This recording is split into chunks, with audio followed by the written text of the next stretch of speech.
right, this is John Cola with OKRAW.com. Today we have another exciting episode for you. In this episode, I'm going to show you guys a presentation I filmed at the 2025 Vegan Wellness Retreat that took place in Gaylord, Michigan. They will be doing it again in Gaylord, Michigan, the 2026 Vegan Wellness Retreat. It was one amazing event. If you are looking for raw food connection and community, classes, talks, food that you don't have to prepare, desserts, smoothies, juices, banana, nice cream, basically from morning to night.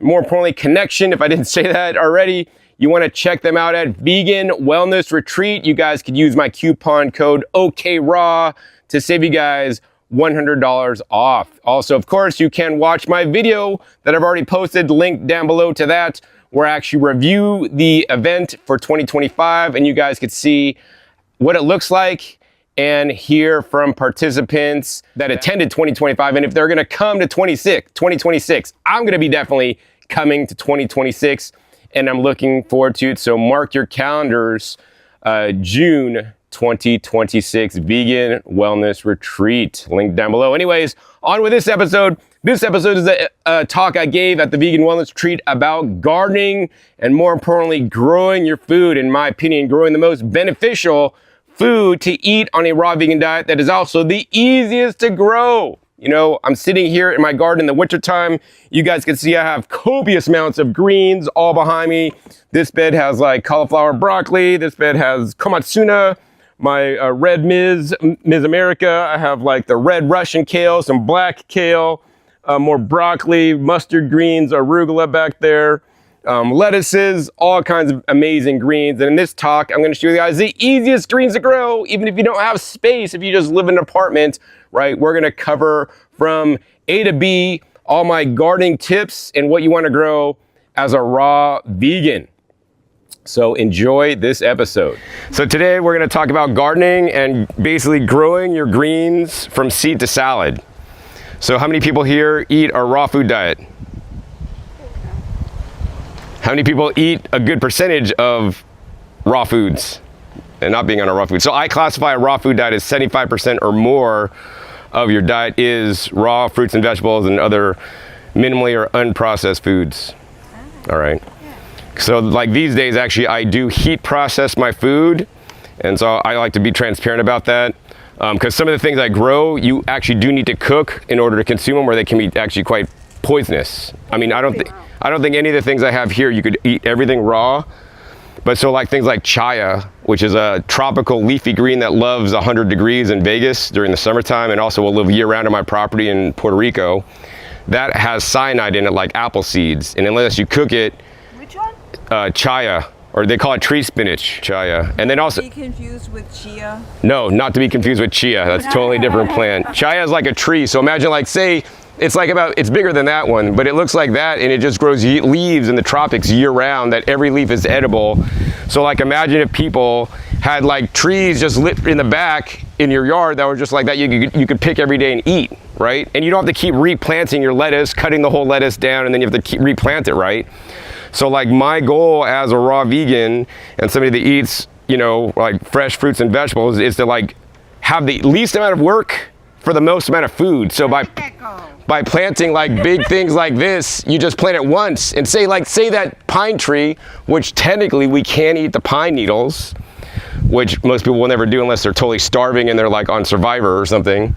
And actually they juice them in Korea. They juice the pine needles to make pine needle juice in Korea, which you could do. So I mean, that's more of a survival food, but we should probably getting back to eating more wild survival type foods, because we're eating all these processed foods and man-made foods bred for sweetness and sugar content instead of nutrition content.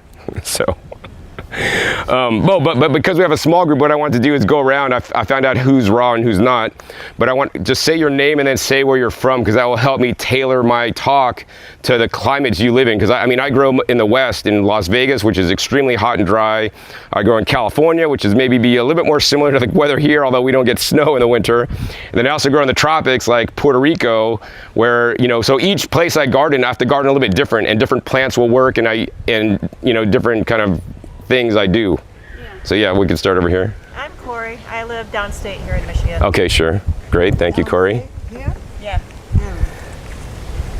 And I'm Ruth, and I'm her mom, and we live 30 minutes away from each other. Okay, cool, great. I'm Nancy, and I live in Durham, North Carolina, which is called the central part of the state. All right, thank you. Not in the mountains and not at the ocean, but right in the middle. All right. Okay, my name's Sharon. I'm south of Richmond, Virginia. So, yeah, we're neighbors. Yeah. Well, kinda. I'm Fortune and I live in Brooklyn, New York. Okay, And great. I started a garden now in the summer. Oh, wonderful. That's so good. Hi, I'm Moselle Scoville. I'm from Detroit, Michigan, and I run my church garden.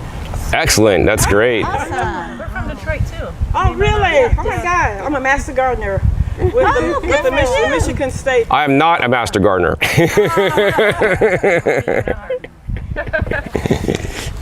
I'm Jen. I'm from Connecticut. All right.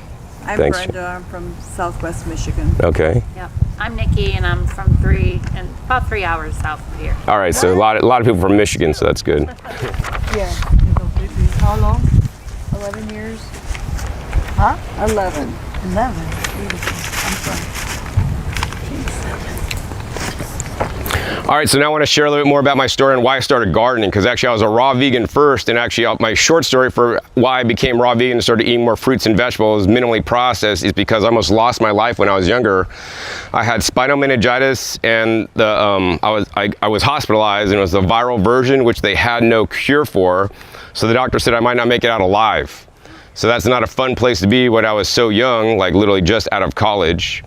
And then I could only say I'm here today because of higher powers, because the doctors had no treatment for me. You know, like COVID, it was a virus, they didn't have a treatment for you, and maybe you'd get better, maybe you wouldn't, right? So, but then I asked them, like, well, why did I get this in the first place? Because like all my other friends, like, didn't get sick, but I did. And they're like, well, you have a weak immune system because of your genes, which they called complement immune deficiency.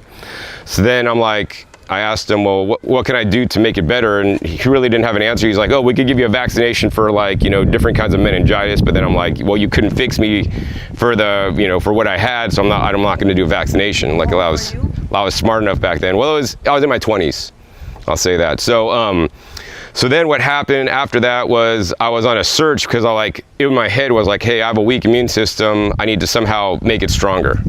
So it was maybe like a year or two, and then I learned about like colon cleansing and juicing on how to build your immune system. So I did that first, and then the book that I got to do the colon cleansing, which is called Arise and Shine, which is basically a psyllium bentonite clay. So all these mucoid plaque things come out of you, which I don't know is really mucoid plaque or whatever it is, but it was something. He said if you like do this cleanse, you shouldn't go back to eating cooked food, because cooked food is toxic. And basically he made no mention of like the specific types of cooked food. He just said all cooked food is toxic, you shouldn't do it, which is a lot of the learning that a lot of old school people and even some of the people here will teach you. But like nowadays, to be transparent, you know, there's a raw food temperature, which is like 118 is thought of as a raw food temperature. And technically they're using the dehydrators at 120. So maybe that stuff's not raw anymore. So everybody here is not raw, but but nonetheless, that's the temperature of the dehydrator, not necessarily the food temperature, because there's a differential. But that's on the point of this conversation.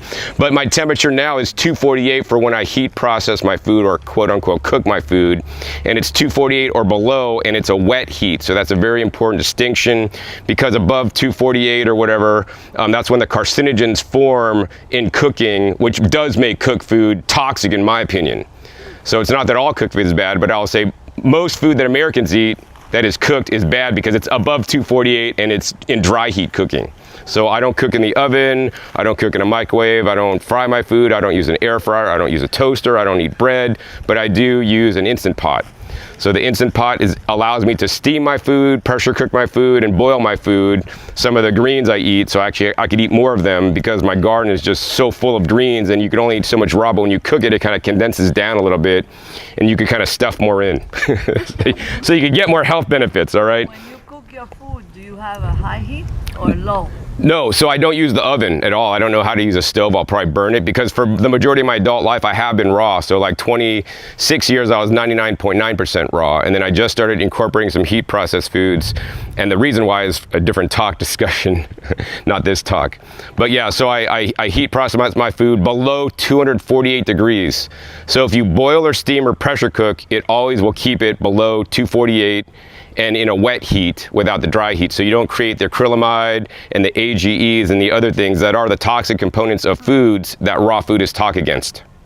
So as a raw foodist, I still talk against those things, and I have specific videos that other raw foodists don't, that do go into the details and the science and publish studies even, right?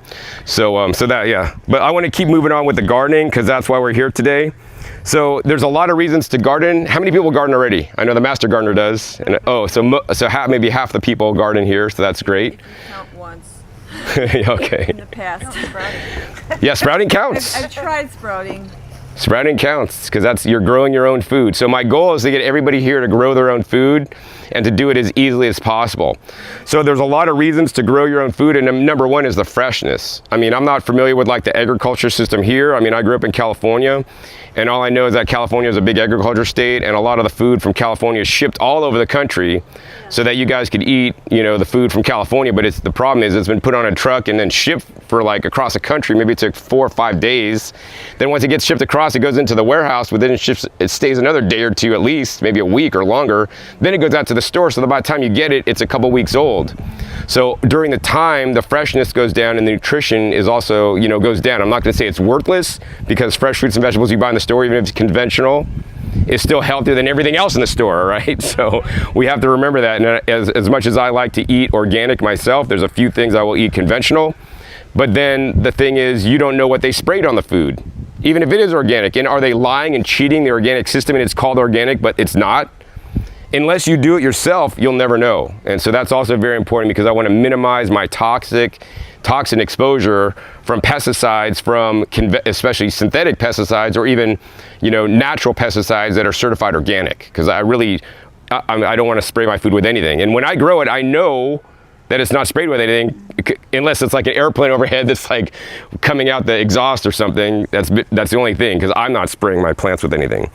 And of course, the nutrition is higher because, number one, it's not shipped and picked, like, you know, and you're not eating it several weeks later. But more importantly, when you grow your own food, number one, you can select the exact crops you want for the nutrition. So for example, you know, when you grow onions, you could choose to grow red onions, which are significantly more nutritious than the white onions because they're purple, because they have the anthocyanin content. We'll throw a seed of pack out there for, if I could. Well, they're not really flying that good today. So everybody could have some onions here.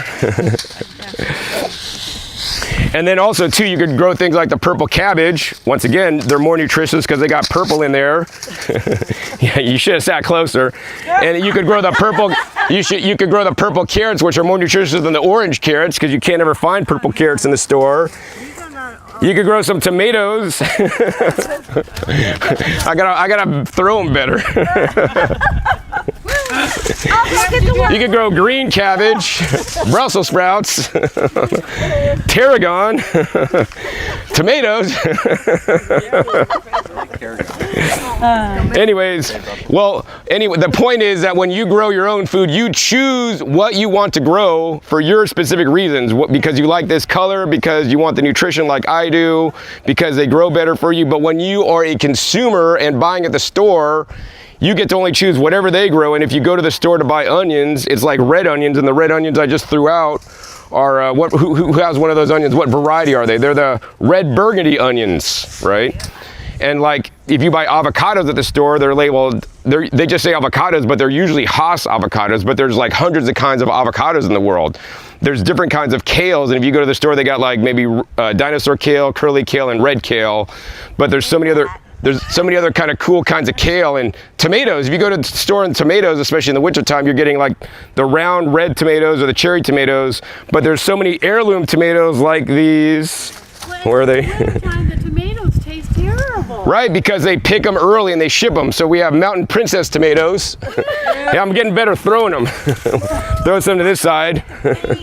Oh! We have some Marion tomatoes. Whoa, they're really going good now. I'm getting really good at throwing these things. Yeah, so it's like you get to choose which ones you want to grow, and then for whatever reasons you want. So like I grow specifically for nutrition. And actually, I want to point out really quick here, because I had some of these. and this is a fun fact for people that are raw vegan, is that like, and I learned this from Dr. Karen Dina, so I will give her credit, but I've kind of took her information to the next level. So what I learned from her is that, you know, Dr. Rick and Karen are great. They look up all the published studies like I do. They're busy with their child mostly these days, so I probably look at more published studies than them now, but they used to look up more than me. That's their child?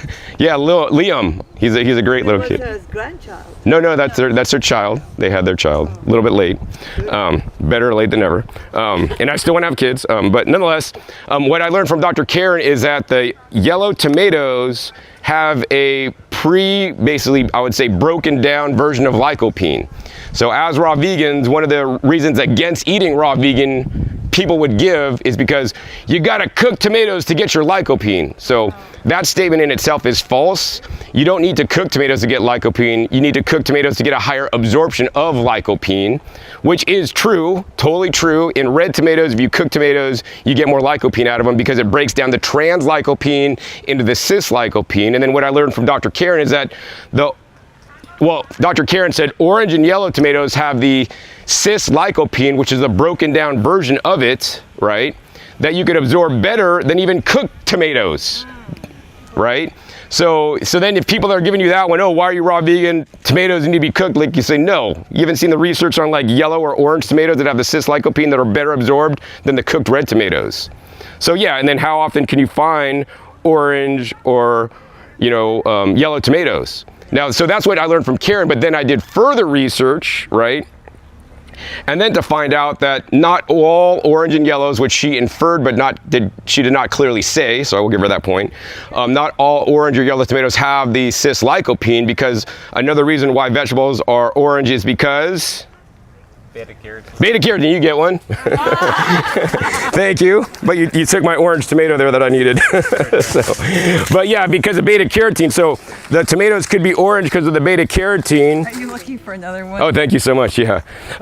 They could be orange because of the beta carotene or the cis lycopene. So there's a website from Australia that actually did testing on all the tomato varieties, and they'll declare the tomato varieties that have more cis lycopene than not, if that's an important factor for you. And if you didn't come to the stock, you would have never known that. But that's the reason why really even if you don't listen to me, eat a variety of colors and you get all these different nutrients without knowing these specific things if you're like researching stuff like I do. And I know you wanted one, Brenda, so thank you. How did I gravitate to only growing yellow tomatoes? Because you're smart. So yeah, so it's like these fine nuances I think really are important, especially, you know, for people when you grow your own. Once again, you get to select and choose the varieties you want for the specific nutrition. Let's say if you didn't get a handout, please hand this around. And also, I mean, and then that's one level. So the thing I learned is that the genetics play far more an important factor in the nutrition of the food than how you grow the food. So for example, if you have the best organic soil and you're growing purple tomatoes, which I don't have any today, which are my favorite, right? So, or what did I say? Organic purple tomatoes in conventionally grown soil versus organic grown soil with like red tomatoes, right? You would think, oh, organic's always better than like the conventional soil. But in this case, the more nutritious tomato probably more likely would be the purple tomato, just because the genetics have all the anthocyanins that even if it has the shittiest soil is going to be higher than the organic tomato, right?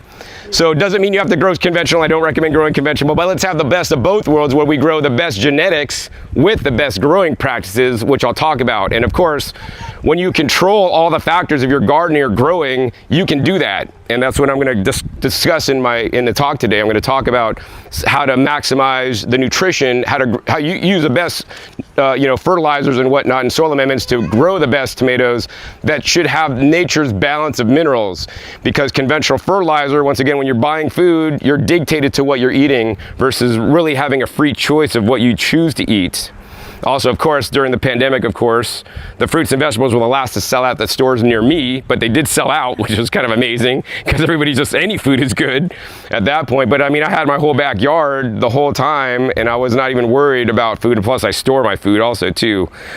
So yeah. You have to worry about getting something, COVID from someone by going to the store. Right, well, that too, if you're scared of leaving your house. I wasn't necessarily scared of leaving my house, but yeah.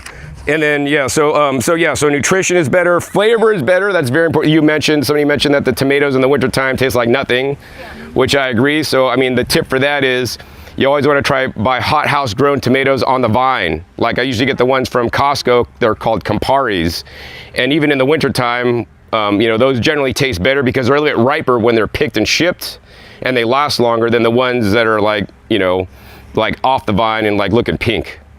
But yeah, nonetheless, when you pick it yourself, you could pick them when they're riper and they taste good, like a tomato should taste, not like and that's the thing. If you're leaving it to what the store is growing, the store is not growing it for your nutrition. They could give a shit less about your nutrition. They're doing it for profit. They're gonna pick the tomato as early as possible that you'll still buy it and they could make their profit, and they don't want it going bad. So I mean, the things they select for are storability, shipability, right? And they could care less about nutrition or anything else. They just want to make their money so it doesn't go bad and rot before you buy it. Quick question, when you're growing your own, do you advocate picking the tomato early on the vine when it starts to ripen and taking it inside, or ripen it fully on the vine? Because sometimes the weather and insects could get to it first. Depends on the situation. So the ideal for me anyways is to always let my fruits get vine ripened. But so I say that now, but then it's like you have about another 2 weeks till your first frost date. Okay. Then I don't wait for it to ripen. I harvest it before the first frost date, then bring them inside and let them ripen. But that's my second. I only do that if I need to. And then for the bugs, what I would prefer to do is there's like these little bags, these net cloth bags you could buy on Amazon, and just put over your fruits, and then the bugs won't get them.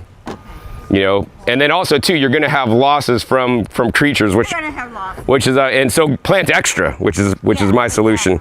So when you grow your own food, you're also going to have food security once again, like during COVID, because you have your own food right outside your door.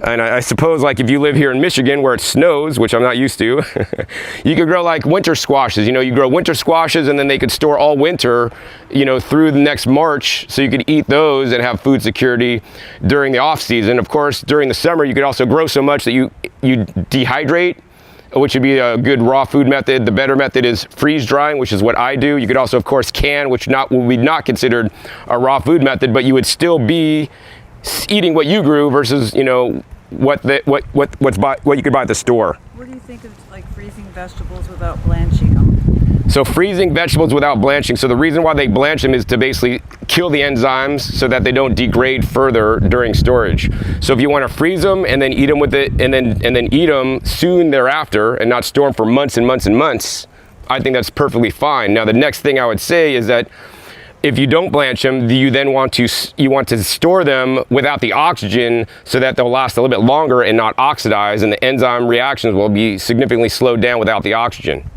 Yeah, so that's what I'd say. And then, so now we're going to talk about what you should grow. And my channel is called Growing Your Greens on YouTube. That is not haphazard. I have raw vegan friends that have a channel called Fruitful Trees, which I love. My friend Paul Nissan, he teaches you guys about growing fruit trees in South Florida, where it's tropical and most people don't live in South Florida. But nonetheless, he's growing fruit. I'm focusing on the greens because I've determined the greens are the most powerful and most healing foods on the planet. And unfortunately, a lot of people in raw foods don't eat enough greens. As Matt will attest to, and Matt Bennett there, he has an amazing book, gave an amazing talk if you were there yesterday, 5-star salad, and he has his approach to, getting more greens in you and how to make it fun and exciting and tasty, right? And so greens are so important for our health and for our diet, and even just standard Americans don't eat enough greens, but as raw vegans who are eating fruits and vegetables, I would like everybody to eat more greens. Plus, the other thing is that they're so easy to grow. Think about it. If you grow a tomato plant, you have to wait for that tomato plant to shoot up. It makes all the leaves, right? Then maybe it puts on some flowers, and then maybe those flowers turn into fruit. Then then the fruit needs to ripen without birds getting them first, or other animals or creatures. Then you get to eat the fruit. With leafy greens, all you need to do is wait until the greens come up out of the ground, and then you can pick them and eat them immediately. Even if they're a baby this big, you might be killing the plant at some point, but you're able to eat them as soon as they emerge and they have greens. If there's 5 leaves on a little plant that comes up, you could pick 1 leaf on the outer one and let the new ones grow, and they'll keep growing. And so that's why I say grow vegetables first, because also the other thing on the flip side, vegetables expire more quickly when they are cut and shipped and harvested, right? So that means the quality of the vegetables, or leafy greens especially, you're buying in the store are worse quality than the fruits you're buying, because fruits generally store a lot better than vegetables. I mean, how many times you try to go to buy basil in the store, if it's not one of those live plants, that's completely black, brown, or wilted. Every single time almost, right? And that's a whole nother point we can make. I'm supposed to talk about it later, but I'll talk about it now, is that the food system is designed and set up so that you could eat the foods that would normally grow in the wintertime. And now, why is this? It's because they're growing foods that I grow in the wintertime when it's 32 degrees outside, and the food, even if it freezes and gets too cold, doesn't like go bad. Those foods that they sell in the standard industry for leafy greens are cold tolerant leafy greens for the most part, that don't mind the cold. They'll be in suspended animation during their cold. Their respiration slows down. They create more sugars if they're still on the plant so that they can survive the cold. And thereby the people that the industry is gaming the system, because they know these plants would grow in the winter and they could ship them when they're in cold storage, and they're gonna still look pretty good when you get them. Whereas you'll never find, or very not often find, plants like moringa or chaya or ong choy or water spinach or Egyptian spinach, that if it gets too cold, like the water spinach, if you keep it below 50 degrees, it basically, it goes bad. So you can't ship those long distances and then still be able to have them. So literally the food system is dictating to you what you're eating. And in my Las Vegas garden in the summer, which I don't have a PowerPoint or anything to show you pictures, but I will have a video on every year I have a video of what I'm growing in the summer in 100 degrees plus. I think this year it's been probably over 60 days of 100 degrees straight. And I have all the summer vegetables that if I cut it, if I harvest it and put it in the fridge, by the next day, actually probably in 4 hours, it's wilted. And it's gonna look like crap, and I'm not gonna eat it because the quality is so terrible. So like, I pick the stuff out of my garden and I eat it immediately. And so people don't have access to these kinds of greens. I mean, if you go to an Asian market, maybe you could get some, but they might already look bad because, once again, they don't handle the cold well because they're summer vegetables, right? So let's see here. So the greens are the easiest to grow. They're the most nutrient dense. So when I say nutrient dense, I mean that they have the most different vitamins, minerals, and micronutrients, including antioxidants and phytochemicals. And some people may call them plant defense chemicals in some camps around the world, compared to calories. And so like the fruit is like on average 300 calories per pound of fruit, but if you eat like leafy greens, it's maybe 80 to 100, if that, calories for 1 pound of vegetables. So it adds a small amount of calories to us because most people are overweight and counting their calories. So you could eat unlimited vegetables and you pretty much won't, it'd be extremely difficult to ever gain weight from eating just vegetables. And that's why actually somebody that's on a raw food diet needs to eat fruits and vegetables to balance each other out. And the vegetables really give you all the nutrients and especially the minerals that the fruits may not be giving you. And for leafy greens, everybody thinks, like lettuce is the best leafy green, but there's so many different kinds of leaves you can eat, like some giant noble spinach. And this pack here, the MI Gardener, which I will give a shout out to at migardener.com. He's in St. Clair, Michigan. I was there for the first time in my life just a couple days ago, actually, which is kind of near Detroit, because I flew into Detroit, then drove to St. Clair. It's lovely on the river and whatnot. So he sells all these seed packets, and like, check it out. Each seed packet he sells, normal price is $2. But when this video airs, it'll probably be in September. And in September, you could go on his website and order the seed packets for $1, because basically it says on the back, these seeds were packed for 2025, so he can't sell these in 2026. So before 2025 is over, he just basically sells them for $1 to get rid of them. And this pack of seeds has 150 seeds in it. If you grew this out, you could have 150 basically spinach plants, and you could harvest the outer leaves on every plant, and you could eat the whole, like, well, for me it'd be the winter. Here it'd probably be the late fall or early spring for spinach, maybe even the summer. So we'll throw, oh, that one threw really good. You could grow the spinach, and then even better, so for me, for the heat, right? So some people, the problem with this spinach is that when it gets too hot, it starts to bolt, and then it gets really strong, and then it actually makes seeds, which you could still eat the leaves of the spinach when it's making the seeds, but the leaves taste a lot stronger.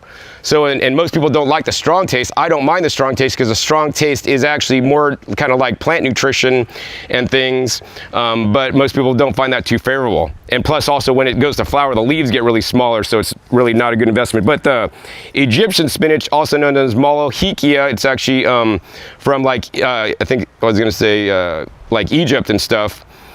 It grows in the heat, it loves the heat, and actually I found out about this because there's the Japanese people growing this, turning it into a green powder and then selling it at the trade show, and they're like, oh, you can buy this Molohikia powder, and they had all the charts how like much more nutritious in whatever iron and all these other minerals than kale. And then I'm like, well, why do I want to buy the powder when I could just grow it? So then I just started growing it and eating the leaves. So somebody could, let's see how good that throws there.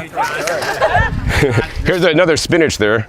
M.I. Gardner, I know you know this, but he has tons of YouTube videos. Yeah, so M.I. Gardner, he has more videos than me and more subscribers than me now. Here's some cabbage, some more leafy greens. Brenda's smart. She's staying by right by the fun. She probably has like the most.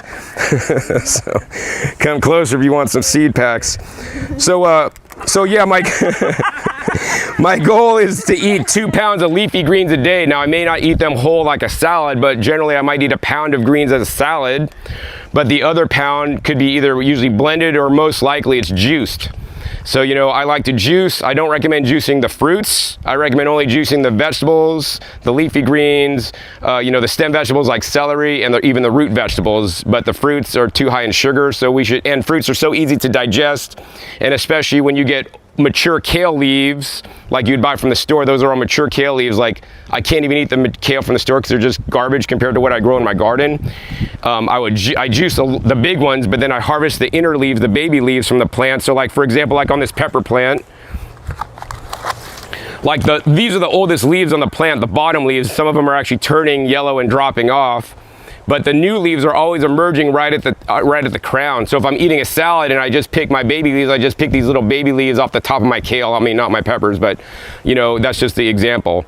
And then I go around to like, because I'll grow like 100 heads of lettuce in one raised bed that's 4 feet by 16 feet.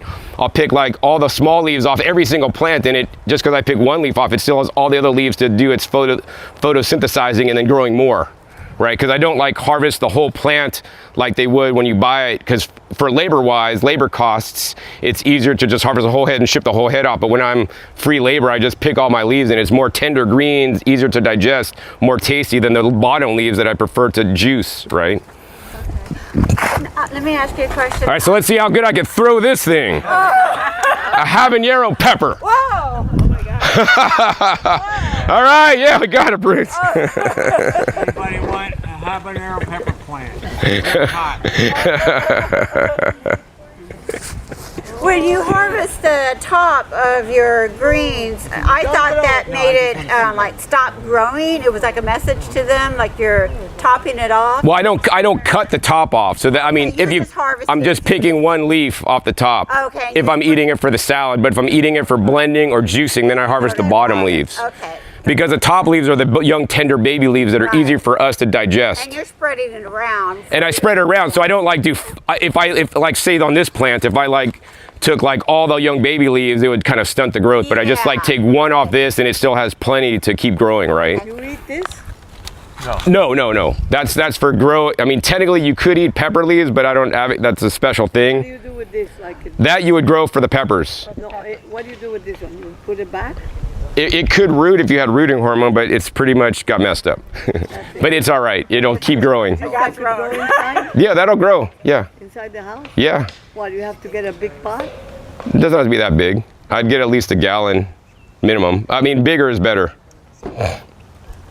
All right, so let's keep going because I got a lot. So now let's go into. This is hot pepper? Yeah, it's a hot pepper. Very hot. Oh, very good. Giving it away. Is it for eating? Yeah, of course. Yeah. Eat it now? Well, no. You got to let them grow it into a fruit first. I like spicy. right, the man still has. All right, yeah. So, anyways, let's keep going. So the question is, which green should we grow, right? So now we're going to tell you the easiest greens to grow, and everybody should grow these. Okay, number one is you want to grow the sprouts. The sprouts are by far the easiest thing to grow. I had a class with the kids the other day, and we basically grew bean sprouts. So basically we soaked the beans overnight in water, we drained them out, and then we rinsed it. I rinsed this already only once today, and you could see the beans are like, they got little tails on them. So this one's ready, the mung bean's ready, but some of the other beans are not ready to eat yet. But in 2 to 4 days, these beans will be sprouted, and I grew my own food from seed that you could eat. Now, the reason why I say sprouting is good because I know a lot of you guys here live in Michigan and other places where it snows in the wintertime, which I don't. And you guys can't grow outside, but you can grow these inside in a jar like I'm doing today. And you could do this every single day of the year.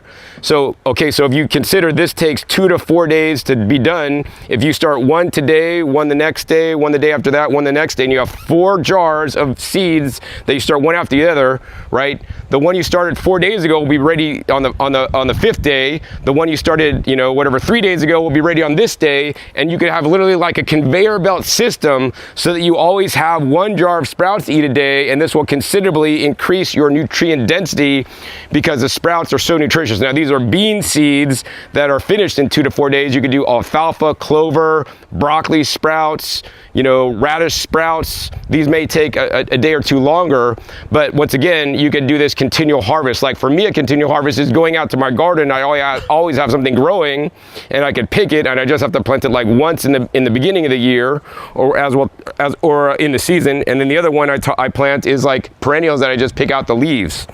So yeah, so sprouts everybody could do. It's the shortest amount of time, most nutrient dense, most full of enzymes. And yeah, even if you have an apartment, you could do it. The next level up is more difficult, right? And it's microgreens. This takes more than the jar and the seeds, and it's some cheesecloth, which I would normally recommend using like a stainless steel like mesh, is the microgreens, and those take 7 to 14 days. And now that's a little bit more of an investment because now you need to invest in the trays like this tray here on the bottom.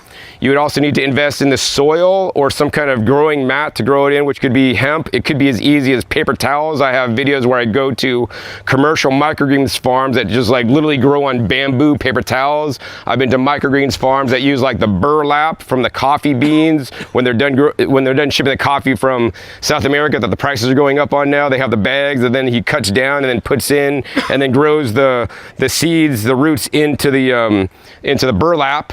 They also have hemp mats. You could get all crazy, or you could just do some organic soil or compost or like potting soil mix. Then you basically soak the seeds, and then you sprinkle the seeds out on top. You put it in the dark for a couple days, and then you put it under lights. So you have to have a rack with lights on it. And then in 7 to 14 days, you'll have the microgreens to eat, which then you will cut off, the top growth when there's 2 leaves. And then you'll just basically compost the bottom. So it's kind of a waste, but you get more, that'll give you kind of more chlorophyll than the sprouts will, because the sprouts, you don't need the sun. You could do it in like almost in the complete darkness or just the ambient light. But the sprouts, when they start to grow, you should put them under lighting. So this, now you'll have to invest in like the trays, a rack to put them on, lights. And so they have like an NSF rack. It's like the stainless steel rack from Costco, which is what most people use, or Sam's Club or whatever. And then you get lights on there. So it's a bigger investment, but once again, the same thing. You start 1 tray today, 1 tray the next day, 1 tray the next day, 1 tray the next day, and after you got 7 trays made, because you did 1 each day, on the 8th day you probably have, if you did radishes, you could harvest the first tray, and then the day after that, the second tray you did on the second day is ready to harvest. So now you could eat 1 whole tray of greens that you grew yourself, which is the most nutrient dense. And if you ever look at sprouts or microgreens are very expensive to buy from farmers, but you could grow them very easily yourself. And the same thing with the sprouts. The sprouts are very expensive to buy because a lot of sprout farmers have to have good insurance because there's all these E. coli outbreaks on sprouts. You get a little thing of broccoli sprouts. I think they're like $5 now at the grocery store or Whole Foods or whatever. And so that's very important distinction I want to make also. If you do choose a sprout, you should buy certified sprouting seeds, preferably organic, because certified sprouting seeds have been tested for bacteria and E. coli, and you won't get sick when you grow them. if you buy just seeds from the bulk bins, they expect you're going to cook those seeds and eat them so that they're not tested for E. coli, because when you cook seeds, like the beans, it kills the E. coli. But if you're sprouting them and not cooking them, then you need to make sure you have certified sprouting seeds that have been tested for the E. coli, because what happens is, it's not the seeds that have the E. coli. It's the problem is these seeds are grown in nature. The birds fly overhead, they poop on it, and then the poop had E. coli, and then this is runs through the processing equipment with all the other seeds, and then every seed gets contaminated. What do you buy? Certified what? Certified sprouting seeds. So just basically write down sproutman.com is the company I would recommend. They're actually in Connecticut. I knew the Sproutman, Steve, oh Mass, thank you. Steve Meyerowitz, who has passed on, but his sons that I know really well are now running the business, and they've been doing it forever. They partnered with an amazing Canadian company now, actually. John, can you go into the, would you say hemp, a hemp mat? What is that? Oh, so they have so basically it's a growing mat you could grow into, so the roots dig into them. So you could use the hemp mat, you could use paper towels, you could use the coconut cord. How thick is the hemp mat? The hemp mat is like that thick. The hemp mats are kind of expensive and pricey. But if you want to use hemp because you're sustainable, then you could do it. Can you reuse them? Not really. Okay. It's a one-time thing, so yeah. But you could compost it. Okay. Can you put them in the seeds in sunroom? Yeah, so if you have enough sun, you could, depending on the time of year and where you live, right? In New York. Right, so if it's not overcast and cloudy like in the wintertime, it's possible you could do, well, sprouting easily. And if their sunroom doesn't have enough sun, then it'll just take longer. Instead of 7 to 14 days, it may take, 10 days to, 19 days or something. John, when you use the jars to sprout, do you find you have to put it in an angle to drain it? Absolutely, that's very important. And usually I would never fill it up this much, but these sprouts are going to be done rather quickly. There's a special thing I found, I hate to say it, on Amazon. It's a tray this big. It's black, but it hinges. I see. So put the jar right on that. Other people figure out a way to do it. Yeah, I have these bowls that are kind of like rectangular, and it just kind of sits in there, like the bowl is here and this is the bottom of the bowl. It kind of just sets it up like that, so I don't have to buy anything extra. I'm kind of cheap. Do you have to rinse them with distilled water? Yeah, so I like to rinse them with filtered water, but any water will work. Okay. So if you have like an RO system at your sink, the one that you would normally drink, I would want to rinse it with that personally, because you're going to eat it. Jar, how much you put? Like a quarter? Oh, of the sprouts? I mean, I overfilled this too much, but you should fill it like this much because they'll expand a lot. I usually do it in a quart jar. Well, yeah. Well, this is what I had for this. This is what I had for this event. I didn't have the proper quart jars. What if you have problems getting mold on your sprouts? Can you rinse them with vinegar water? So, I mean, you shouldn't chance it, in my opinion. So the mold is because you have to change the way you're growing them. So there's like they're getting too wet and not dry enough. So for some people, the jars may not work because they keep it too wet, especially if you're not draining it out, and especially if you overfill the jar. So you may want to use you could just grow sprouts in a colander, really, and even put a fan on it because you have too much moisture, which is causing the mold to grow. Okay. And but have to do with the temperature. Like I don't do roll jars in the summer. I don't have central. Well, yeah, that's also true too. I don't do it in the summertime. And the humidity. I have less mold because I live in Vegas. Yes, exactly. If you put them in the fridge, will they sprout or it's too cold? It's too. You could soak them in the fridge, but you need to bring them out. There needs to be a temperature range for sprouts. Yeah, which is basically the temperature for sprouts and microgreens. They like the temperature we like. So if we're comfortable, they're comfortable. If we're uncomfortable, they're uncomfortable. And how many times a day you have to drain it? So I rinse them 2 times a day. And then the next kind of greens that people grow normally, this is the normal kind of greens, is just standard annual greens. So like arugula, lettuce, kale. My favorite are like the mild mustard greens, komatsuna, mizuna, bok choy, and you harvest the outer leaves for ongoing production instead of harvesting the whole head. So here's some more cabbage. Here's some Napa cabbage, my favorite. Almost got that one to you. Another Napa cabbage. I don't want to hit anybody in the eye. Wakefield cabbage. Wakefield cabbage. Napa's so expensive at the store too. Here's some giant noble spinach. What else do you got? All right, you've hit your quota.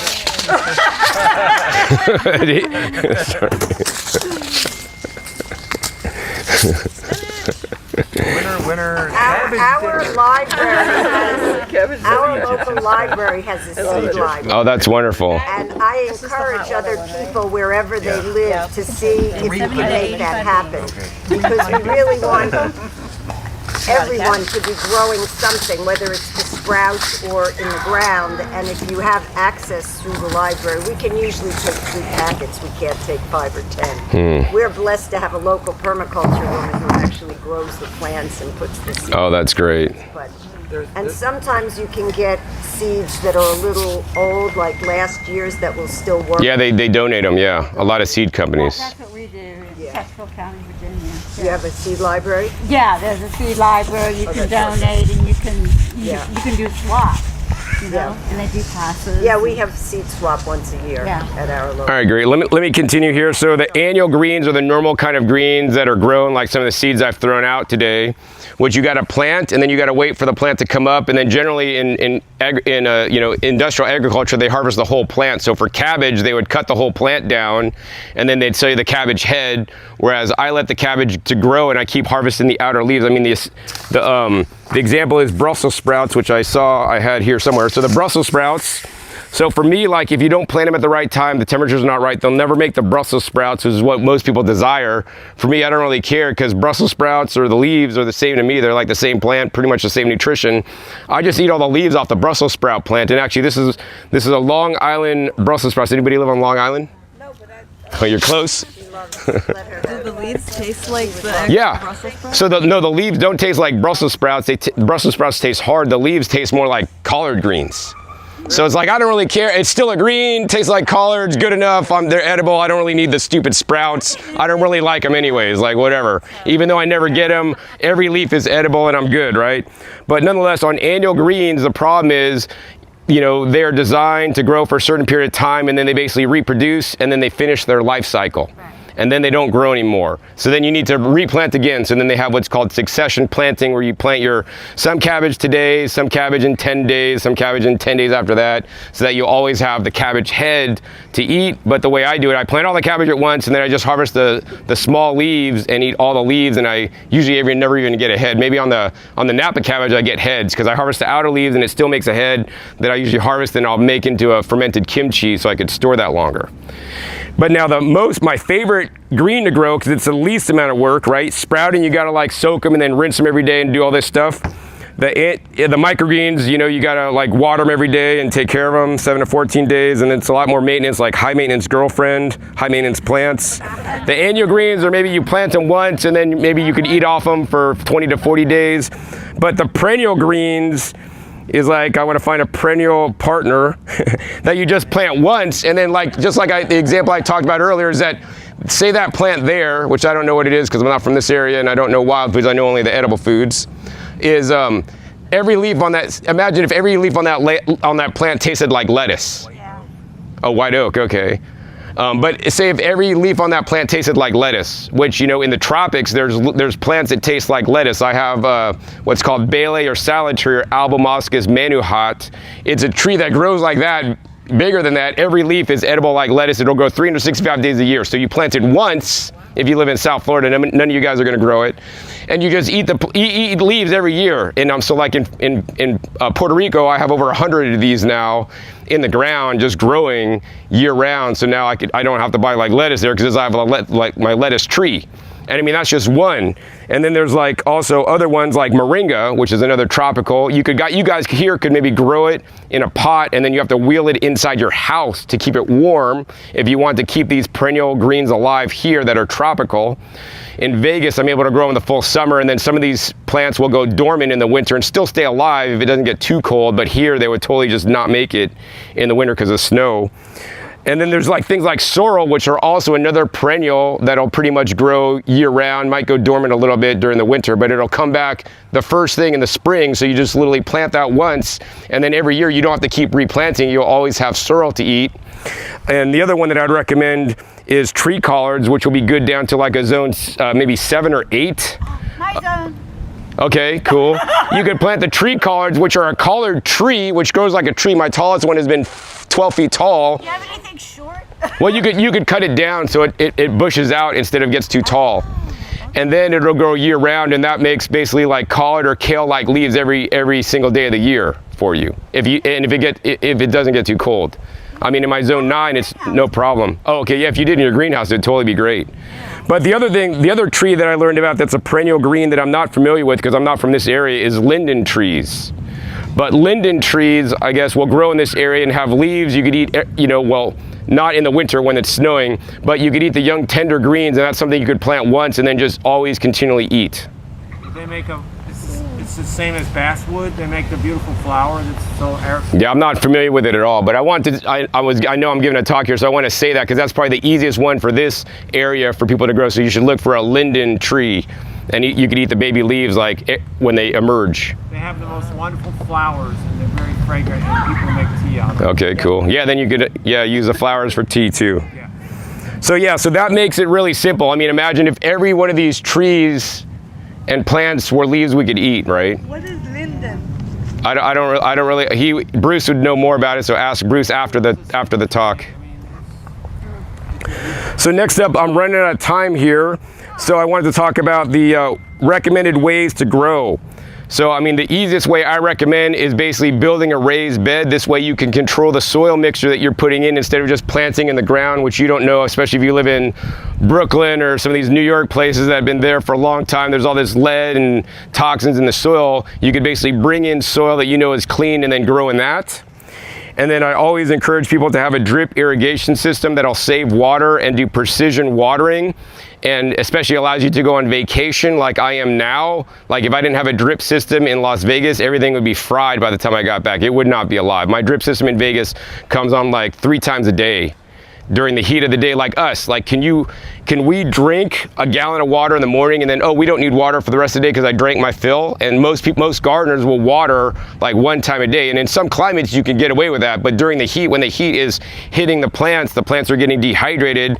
I have to water a couple times a day to keep the roots cool, which then the roots pull up the water, which then pulls up through the plant, which then the plant, instead of we perspire, I don't smell a day, but the plants transpire. So the plants pull up the water through their cellular structure, and then out of the bottom of the leaves, they basically like the steam comes out. We don't really see it. And then of course for the dogs, they pant. They drink the water and then they pant so that it cools them down. But that's how the plants cool themselves down. You guys probably don't have to worry about that here. How do you make your own drip system? Or yeah, so I have videos on how to do it. You could go to Home Depot or Lowe's. They sell all the equipment you need to do to put in a drip system, and then you should put it on a timer so that it comes on automatically for you. And then the most important part of this talk is actually how to grow without synthetic fertilizer. So people will buy Miracle-Gro or just the 10-10-10 fertilizer. The problem with a standard conventional fertilizer is that they're focused on 3 main minerals that they determined that the plants need to grow, which is totally true. But what they don't tell you is that there's up to 90 different trace minerals that could be in the Earth's crust and should be there if our topsoils were not eroded. So I add back trace minerals to the soil to make my plants more nutritious and even sweeter. So you want to grow in compost, worm castings, and fertility. Worm castings for fertility, rock dust for the trace minerals. You could also use like seaweed or kelp for more minerals. And also they have these plant auxins that are basically growth hormones for the plant that are from kelp. And then I also recommend compost tea. And then basically what it is healthy soil equals healthy plants equals healthy you, because we're literally the result of the soil. Because all the food on the planet comes from the soil, unless it's like maybe some algae. And then the other thing that's very important I want to discuss here, because I know a lot of you guys, or everybody here, is mostly vegan, and I want people to realize that if you're buying organic produce and you think, oh, organic's healthy, I'm buying organic produce, the problem that I've seen with organic produce is that what is the fertilizer they're using for organic produce? They're not using rock dust, they're not using worm castings for the most part, they're probably using compost, but the problem is the compost is probably from factory farms, because the factory farms produce all this waste product, including manure, tons and tons. It smells. I'm living in cities where all summer long it just smells like manure. Also, besides manure, they use parts of the animals that are not typically eaten. So people don't eat bones. They grind up the bones, put it into bone meal, which can actually spread contamination and diseases to humans, which in UK, a lady lost her life probably because of mad cow disease because of the bone meal, because she was vegan, in the fertilizer. And also too, when they slit cows' necks, which is gross, and they eat the meat, they bleed them out, and all that blood is dried into blood meal, which is then an organic input for organic fertilizer. So manure, blood, and bone, which is gross. I know we don't want to discuss this because we don't eat these things and we think it's hideous, but you are eating food derived from these animal factory waste streams. And so that's why when you grow your own food, I don't choose to use blood meal or bone meal or manure from cows because it could be contaminated with heavy metals, aside from the antibiotics and other things. Plus, it just grosses me out, and I don't want to support those industries even in a secondary manner. Right? So I'm glad for companies that have products like this one called VegaGrow, and this is a veganic fertilizer. So if you garden yourself, you can choose to grow veganically if you want. And that's how, here in the forest, right? There's no piles of manure. They're not piling up manure. They're not putting blood and bone meal in there, right? What happens in the forest is that the leaves will drop. As you can see, all the leaves, the trees, when they fall, they rot down in place, and all the old leaves and trees feed the trees so they can keep growing, right? So it's just a continual cycle. And so basically in a veganic fertilizer, all they have here is cottonseed meal, rock phosphate, soybean meal, Chilean nitrate, kelp meal, potash, zeolite, azomite, humic acid, gypsum, lime, Epsom salt, and iron sulfate. And so while you could get this, there's other ways to put organic inputs. Like I use worm castings. You could actually buy worms. I put worms in my garden because the worms, instead of buying worm casting, if I put worms in my garden, then they basically eat the organic matter and then they poop near the roots, which then my plants will have the nutrients. Because you should have earthworms in your soil if you have a healthy soil, but then most places don't have earthworms either. So that's very important. And then I wanted to cover really quick how to handle pests, because that's a big problem. Hey John, I can't grow anything, all the bugs get my plants. So the first step is, if you grow healthier plants, they're gonna be more disease resistant. So for example, if somebody eats McDonald's and fast food all the time, or especially dairy, they're always gonna have runny noses and be sick. We all know this. Likewise, if you feed your plants a limited smorgasbord of nutrients, right, it's not gonna have all the nutrients it needs to be healthy so it can defend itself against bugs, because just 200-300 years ago, there was no pesticide that they ever sprayed on plants. Plants had to fend for themselves. Plants have learned how to create the plant toxins or whatever to defend themselves naturally if they have all the nutrients they need. Next up, of course, I would do exclusion. So if you have deer, you should probably get a double fence so that they can't jump over the fence. If you have like birds, you can cover and net your plants so that the birds can't get them. Like we talked about, like putting little nets over your fruits so that the birds can't get them. You could put row covers on your leafy greens so that the birds don't dig up the seeds before they get germinated. If you have bugs, you can pick them off manually, dispose of them, rehome them if you want. Honestly, if I have aphids, I'll just like smush them with my fingers like this. But if you don't want to do that because you don't want to kill bugs, I respect, you can just spray them off with water, which is what I do mostly. I just spray them off with water. Some of them may get messed up by the harsh water stream. Some of them may fly away and then go somewhere else. I don't really know. You could also use a mixture of oil, with soap, or just soap alone, like dish soap, like Dr. Bronner's, to spray on, because now you're creating a surfactant and then the bugs can't really get through the surfactant, or the oil kind of messes them up. These are sprays that I would use because they're basically non-toxic. What is it? What about neem? Neem. So yeah, neem, that's the next thing, is I talk about essential oils. You could use essential oils, but that's up to the next level of use. So I try not to do neem whenever possible, because it's organic certified, but it's a bit stronger.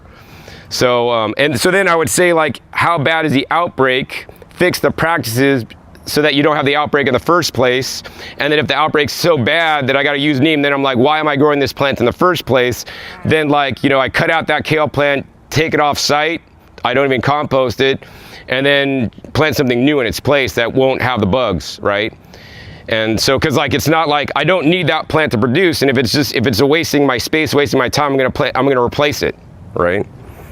Is there a green that's more resistant to, well, like you said, if they're healthy, but is there something to grow that stands up to the bugs better? That one there. So that's why herbs such as the Russian tarragon, such as the basil, such as mint, right? Well, I won't say they'll never get bugs, but they don't get bugs because the essential oils in the plant are properties that we like for their smell, for their taste, but they're not there for us. They're there for because it repels pests. Right, so you intermingle. So you could also, don't intermingle mint with anything because it'll take over. But you know, people will grow like basil next to tomatoes, or actually one I learned from an Asian lady was like, you want to plant onions next to your pepper so that you don't get the root nematodes in there. Okay. I'm trying that this year. I don't know if it really works or not, but yeah, so I think that's the end of my talk. And I didn't throw a lot of these seeds out, so I'll invite everybody up. Let's see, how many people do we have? Everybody could grab 3 packets of seeds, any ones they want. And then if you guys want any plants to take home, I actually have some sweet peppers. There's a couple habaneros, but there's a lot of sweet banana peppers if you guys want to take some peppers home to eat. And yeah, thanks to M.I. Gardener. I do recommend migardener.com to get your seeds here locally. There are some of the least expensive seeds you could buy, and they're all open pollinated. So once you grow these, you can let them go to seed and save the seeds and grow them again next year. Really? Yes. Okay. And they're non-GMO, all non-GMO. So I'm so glad. I want to applaud you guys for staying to the end. This proves to me that you're really hardcore about your health and taking your health to the next level, because most raw vegans unfortunately buy all their produce at the grocery store.